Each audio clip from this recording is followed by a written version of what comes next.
Alright, hello and welcome back to another Wednesday deck profile. I really need to think of like a name for this series or something because Wednesday deck profile sounds really awful. Anyway, it's about 10 seconds in and I'm already off track. But today we are taking a look at a very interesting build of Red Eyes that I've come up with. Now, I was challenged to make a Red Eyes deck, and this may be cheating a little bit because this doesn't do Red Eyes stuff. It only does one Red Eyes thing, and what it does damn well. This deck is built to turbo out as many flare metals in a single turn as you possibly can. And obviously we all know flare metals, secondary effect that burns, but it actually has a main effect before that. Actually, its main effect is burn, its secondary effect is what we are also going to be using. It is once per turn during either player's turn.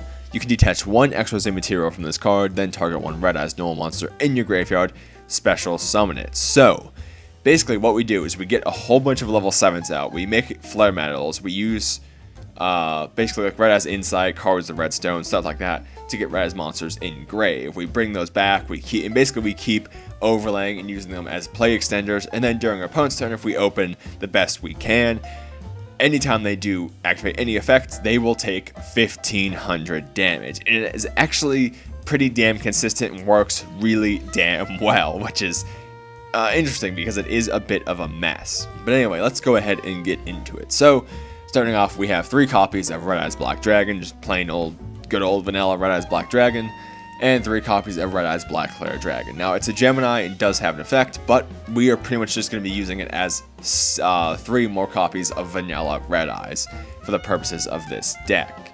And then we have 2 copies of Red Eyes Toon Dragon, simply because it has the Red Eyes name and is a level 7 dragon, and we can search it off Toon Table of Contents, so this gives us pretty much 11 copies of Red Eyes in the deck, along with Toon Table. Then we have Blackstone of Legend, obviously you tribute it to special a Red Eyes monster. So this is giving us even more copies, so basically we can pen summon the normal this, that's another free Red Eyes normal on the field basically. And for 7s in our scales, we have 3 copies of Zangshi Magician and 3 copies of Dragon Pit Magician. Now, Zangshi or ZNK, I've heard it said both ways, don't know which one is right. But basically, he is very important to the deck because once per turn, his effect in Pendulum Scale is once per turn, you can target one face-up XYZ monster you control. This turn, you can use it as an XYZ material for an XYZ summon, using its rank as if it were a level. So basically, we can use this card to use, like, say, Flare Metals with no attachments left, or any other XYZs we make, to keep going into Flare Metals. And this actually comes up because we're running 7s, we are also able to run this card, Dark Magician of Illusions. And basically, once per turn, you can detach one XYZ material from it to special summon one spellcaster type normal monster from your hand or deck. And that's what we're going to be using it for, because if we have say we have 2 vanilla Red Eyes on field, and like another level 7 or something, if we overlay the 2 Red Eyes, then they're basically both going to be stuck under something. We don't have a way to get them into grave. But we can actually go into Dark Magician of Illusions, and then use its effect to special a Dragon Pit, and then use Z and K to target the Dark Magician of Illusions, or Ebon Illusion Magician, I've been calling it the wrong name. But then overlay those 2, and that gets us both of our normal Red Eyes in grave. So then we can use Flare Metal's effect to special one back, go into another Flare Metal, and obviously I'll have this on screen up now so you can see what I'm talking about in better detail. But that actually lets us get our Red Eyes into grave, which is actually really important. So he is actually very important to the deck with his Pendulum effect. And obviously Dragon Pit's just a level 7 that we can special off of Ebon and Pen Call and such. And then we have 1 copy of Odd Eyes Pendulum Dragon, just because if we don't use our Duelist Advent and search Pendulum Call, like if we already have one, then we can just use it to search this for an extra level 7 on the field. And because we're playing rank 7s, we do have Big Eye, and because Zodiac is still the best deck in the game, if we Big Eye something, presumably it could be a Zodiac monster, and then we could use that Zodiac monster to go into our own Zodiac monsters, because we really don't need much of the extra space in this deck. So because of that, we're actually running a Broad Bolt and a Dryden, so that we can search out 1 Whiptail. So basically, you just go into a Big Eye, you take their Zodiac monster, you go into Broad Bolt, search out Whiptail, go into Dryden, and then you have a free Dryden on field from there, which is obviously very damn strong. You're taking their monster and upgrading it into your own. And if you're doing that, it will probably have at least a decent number of attachments onto it. So we're just running the 1 Whiptail as a Broad Bolt target. And then obviously if you just draw this, you can just pen summon it and then make your own Dryden from there. Next up we have 3 copies of Pendulum Call. Obviously it's super damn strong. It lets us get red eyes engraved so they're live for Flare Metal's effect, and then add 2 scales to hand. Even if we already have scales, you can just add more 7s, Pendulum Summon more 7s, and Flare Metal like crazy. And then to search that out, we have 3 copies of Duelist Advent. Next up we have 3 copies of Red Eyes Insight. You send 1 Red Eyes monster from your hand or deck to the graveyard, add 1 Red Eyes spell trap from your deck to the hand except Red Eyes Insight, and it's only 1 per turn. And the sending is actually cost, which is actually very important in this deck because again it makes our graveyard live with normal Red Eyes. And for 2 targets we just have some of the traps because really we're just using this as a foolish. And then for a little bit of consistency and again filling up our grave, we have 3 cards of Red Jewel, or cards of the Red Stone. I keep reading the actual like name at the top there. But you send 1 level 7 Red Eyes monster from your hand to the graveyard to draw 2 cards. Then you can send 1 level 7 Red Eyes monster from your deck to the graveyard. So this makes our grave super live and draws us more cards. So it's very damn strong and the best draw card that we can run pretty much. And then like we talked about, we have 3 Tomb Table of Contents just to deck then and search our Red Eyes Tomb Dragon. 3 Return of the Dragon Lords and 1 Silver's Cry just to get stuff back from grave as play extension. And then as targets for Insight, we have 1 Return of the Red Eyes and 1 Red Eyes Spirit. Basically just both ways to actually get more monsters on field to keep going into Flare Metals with.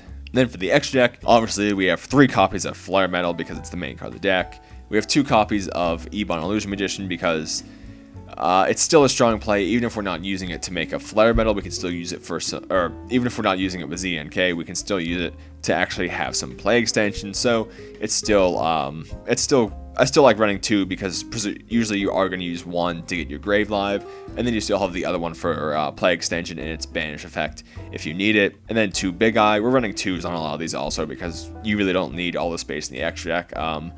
Rank 7s don't have that much, so we have a little bit of room to run some doubles and mess around a little bit. So we have 2 Big Eye. 1 Odd Eyes Rebellion Dragon because this card can just steal games like crazy with ZNK Magician. Obviously, you have to use his effect to make it live, but if you do, this card basically is an auto win if you get it out. Just because it burns and then does like 3 attacks. It's absolutely insane. 1 Master of Blades, pretty much just because. 1 Draco Sack because the pops can be important. 1 Odd Eyes Absolute Dragon, just basically as a stall card if we need it. 1 Guide Dragon just if we have to do piercing, which I've actually taken games before with. 1 Titanic Moth just in case we have to attack directly. A lot of these are just, well, if we need it, it's there cards. And then finishing things off, we have the Brawl and the Dryden that we already went over. And that's it for the deck. It's actually really interesting and really fun to play. A lot of the time when I was playing it online, people would be like, wow, or like so cool or something down in the comments, little comment thingy. But let's go ahead and get into some of those there, some of them there replays now. Alright, so getting into our first one here, we're up against a kind of mishmash extra deck Monarch thing going on up here. Obviously, you know, it's interesting to say the least, but we're going first. And we basically just have cards of Redstone in return right now, but we're going to get some good draws here. So we'll set 2 up in our grave, we'll set 3 up in our grave, and have all our recovery plays. So we're just going to go ahead and use both of our revival cards now, go and do a Flare Metal. Now we were going to target 1 to bring it back, but he's going to Valor it, which honestly I'm okay with because it didn't really mean that much anyway, and we got a Valor out of the way. And we still have both of those. So we're going to go ahead and set both of those. He's going to go ahead and Brilliant Fusion, and then do nothing. Actually, oh yeah, because he Brilliant Fusion, so he can't use the Storm Forth because he touched his extra deck. So that's a little bit of a mess up on his part there. But we're going to go end phase. I'm going to chain both of those, and I accidentally target the same one because I thought that off of the first one I targeted the Gemini Engrave, but I accidentally targeted the same one. But it doesn't matter because we're still going to go off. So we'll special one, we'll ZNK, the Flare Metal to go do another one. We're going to Dark Magician of Illusions to special one from deck. So there we actually use it for the play extension. Just so, basically just for play extension there. We'll go ahead and make Flare Metal, detach, bring back the Red Eyes Blackflight Dragon. And then we're going to normal summon it just because why not? Then we can get some burn damage in. But I'm stupid so I didn't get the burn damage. But, you know, it doesn't matter anyway because we had enough for game without it. So this deck obviously has some pretty damn good OTK potential to it. Alright, getting into our second replay, we're going against basically just like a Chaos Lightsworn kind of thing here. Obviously, you know, not the best choices, but to each their own. So he's going to open with some of this bollocks. I believe, yeah, he's going first. So interestingly, okay, he discarded the wolf. I thought he milled the wolf in game, but yeah, okay, so that was his discard. So we'll go ahead and discard the wolf, summon the Eclipse Wyvern, and go Future Fusion. And he's Scarecrow set, but so we have a pretty damn good hand here. We can pen call and make this live, and then like this hand is very damn good. So we'll go ahead, pen call. We have both our scales. We'll normal summon, special rise Black Dragon. Obviously, I should have done that afterwards just in case he had something to respond to the pen summon, because obviously most players will wait for that. So I should have waited till after for the redstone just in case, but I went ahead and did it first. We're going to pen summon 2, go into Flare Metal, target a Red Eyes, go into another Flare Metal, detach Special Red Eyes, Silver's Cry, Special Red Eyes, and then go into our Ebon. Use the, I believe, yeah, I just wanted to get some engrave instead of having them detached. So we'll go ahead into the Ebon, use the NK, and make another Flare Metal, and then target another Red Eyes engrave. And we're going to go ahead and push for game here because he is going to use effects. So he's going to take 1500 burn for everything. Obviously on the Scrap Iron, 1500 burn. And then he's just going to get gamed from there. But, oh man, like obviously once you get 3 out, like even with 2, they can use 7 effects. With 3, it's just anything they do is costing them, like basically a strike. Everything they do is costing them the activation cost of a strike, which is just insane. Alright, so getting into our third one here, I believe, yeah, okay, so this is against the same Lightsworn player here. I think I just got matched up against him again in the next duel. I believe, yeah, we're going first. So obviously we'll Insight, we have the pen call, so we can use that. What did we ditch for the pen call there? Oh yeah, we ditched the Spirit just so we'd have more stuff in hand to pen summon, because obviously we have a way to get this engraved, so we don't really have to set up our grave, and we already have one in there. So we'll go ahead and pen summon, go and do a Flare Metal from there, detach Special Red Eyes. I actually should have gone for the Ebon play first. Actually, no, I only had one on there, so that's fine. Now I believe, yeah, we're going to go for the Ebon play, so our grave's still alive. So we'll go ahead and make another Flare Metal, and we're going to pass from there. I could have specialed another one from grave, but if going first, there's no point in putting more damage on board, and I'd rather just leave this with 2 materials so that even when I detach next turn, I'm still going to get the burn effect. So he's just going to set, because I don't think he could have done anything, but obviously if he did, he's just going to take burn anyway. So we'll go ahead, special 1 pen summon, make our third Flare Metal, special another Red Eyes, we'll go ahead, and because that one was dead and wouldn't burn anymore, we're going to go ahead and go into an Ebon, use its effect, special a Dragon Pit, go ahead, use another one to special 1 back, and go into a Guy Dragon for some piercing damage here. So, like, obviously he's dying this turn. We have, oh yeah, he has the Mirror Force, but we have Return. These can't be destroyed, so Return protects this. These go. So all we lost was the Ebon, and then he's going to take 1000 burn for the Mirror Force. Then I'll take a whole bunch of piercing. He's going to take 1000 more on the Raikou effect. He's going to take even more on the Wolf effect, his special back. So he's just getting burned for everything he does. And we're going to go ahead and just get game in there with some insane, weird burn in chains and stuff. This deck leads to some weird situations. Alright, so getting into our final replay here, we're up against 60 card Cyber Angel Mishmash. We're gonna go ahead with 60 card Cyber Angel Mishmash. Although, hey, he got them Flare Metals, he knows what's up.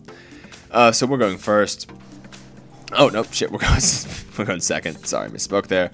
Obviously, he has got like hand destruction, reverse trap, and some interesting stuff. But he's going to set the Wall of Revealing Light, which is actually going to be interesting for this duel, and he'll have the Herald of Orange Light.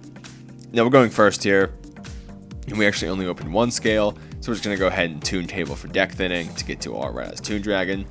We're going to normal summon Blackstone and go for its effect, and that's going to get hit with a Herald of Orange Light, which I'm perfectly okay with because that means he's ditching a lot of resources to negate something that was just going to lead us to a normal monster. So that's perfectly fine with me. So I'm just going to go ahead and pass there because it's really all we can do. And we're going to take 14, but again, I'm really not too worried here. It's just a Monchhion field. Then we're going to get the cards of Redstone, and here's where we're going to start to go off. Because now, like this is, once we get going, basically, as long as, if they don't stop us, we're going to keep going. So we're going to massive pin summon here, going to a Flare Metal, detach special back, we're going to return the Toon Dragon. And now here was my biggest misplay. I should have overlaid the 2 normals. I realized this as soon as I did it too, but I should have overlaid the 2 normals for the Ebon Illusion Magician, because then that would get both of those live again. So if I would have done that, I actually would have ended with a slightly bigger board. So that should be the other, that should be the Black Flare Dragon there. But we're still going to make a pretty damn impressive board anyway, because we're still going to end with 3 Flare Metals. Oh yeah. So we're going to go ahead and attack, and we're going to get hit with a Ball of Revealing Light, but he's actually going to have to take 4,500 to activate that. And obviously, if I would have done this right, I probably wouldn't have been able to make like a Draco's Act or something to out that. But again, I messed it up. But this turn, it's going to be okay because we can pen summon. We have the ZNK. So we'll go ahead and target that one to get both of our normals live and grave again. And then go Draco's Act, and then we're going to start popping the stuff that's down there. So we'll go ahead and swing. He's going to Honest, and then we're actually going to banish return to save our Flare Metal there because of I want to keep 1,000 burn on the field because that means he can only do 2 things. He'll go ahead and Ritual Sanctuary, and then I think he remembered that's a bad idea because he's going to start taking burn damage there. And here, I feel like one of these was actually different in the duel. I feel like there was something more annoying, but I might just be misremembering. I don't know how it would change in the replay, but I swear one of them was something more annoying here. And just in case, because he did have some gimmicky stuff last time with a Ball of Revealing Light, we're actually going to go ahead and just make a, was it an Autos Rebellion Dragon here. Basically just because we can burn him for exact game with 1,000 there. So this one actually just really shows like, and then once you make your Flare Metals, you basically just have turns to just make even more rank 7s afterwards. So this deck can actually be extremely explosive when it goes off, and it's actually more consistent than you'd think. Alright, so that's about it for basically what I guess I should be dubbing Flare Metal Turbo, because that's what it does. Because I think the biggest problem with Red Eyes is they tried to do too much. They have the fusions, they have the ritual, like obviously I know Blue Eyes has a lot of stuff too, but with Blue Eyes they were more comprehensive with it. They basically just, they did a better job with Blue Eyes, and they kind of gave Red Eyes the dick, and I think it's because the deck is all over the place. Like obviously fusion's great, but then you can't do anything else, even though the deck's made to do a whole bunch of other stuff, and then, like I don't know, it's just, I was messing around, as you can see this is Red Eyes 5. I actually have 6 different builds built because I was just trying to figure out what to do with it, because obviously like a lot of times, you know, you're just going to do like Fusion Pass, which, you know, isn't enough.